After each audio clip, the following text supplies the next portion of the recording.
Voici un exemple de calcul d'antécédent par une fonction. En première lecture, on observe que cette fonction est définie sur R. Quelquefois, vous verrez que vos fonctions sont définies sur des intervalles. Il faudra donc vérifier à la fin de vos calculs que les solutions trouvées appartiennent bien à l'ensemble des définitions. Ici, donc, il n'y a pas de problème particulier. Vous avez ensuite le mécanisme de la fonction qui est décrit. À ce moment-là, j'aimerais que dans votre tête, vous visualisiez le tableau de valeurs de cette fonction, où vous aurez les antécédents et les images.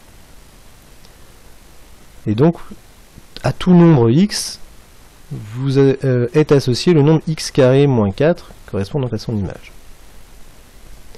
On vous demande donc dans l'énoncé les antécédents par la fonction f de 12 et de moins 5.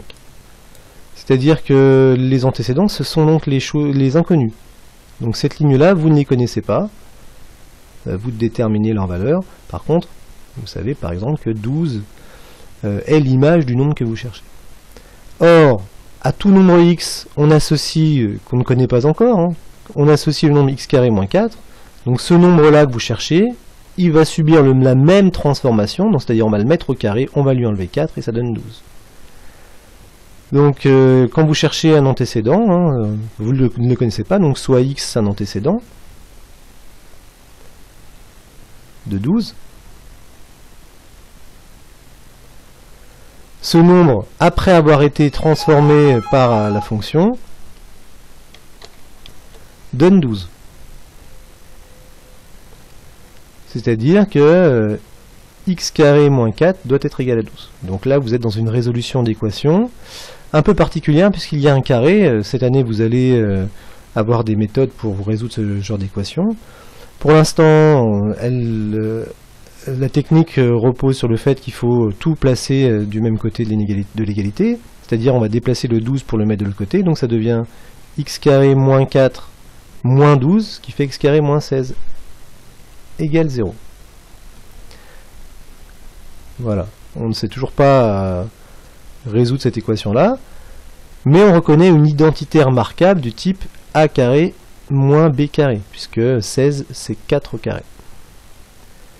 Or, une telle identité remarquable peut se factoriser sous la forme a moins b facteur de a plus b, avec a égale x et b égale 4. Donc l'équation devient x moins 4 facteur de x plus 4 égale 0. Et on tombe sur une équation que l'on connaît, ça s'appelle une équation produit. Donc, un produit est nul si et seulement si l'un des facteurs est nul.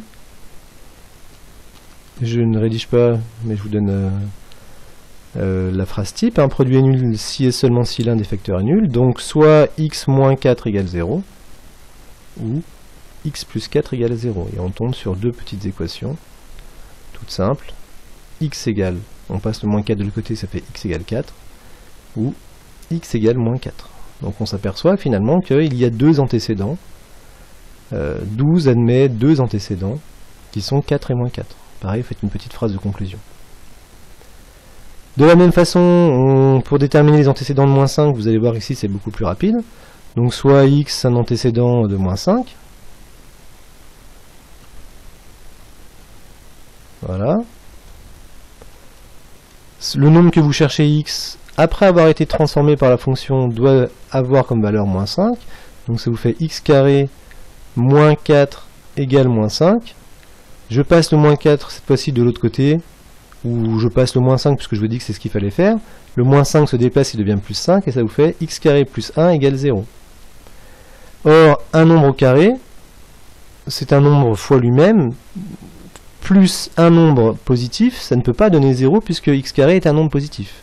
C'est-à-dire ici, c'est impossible.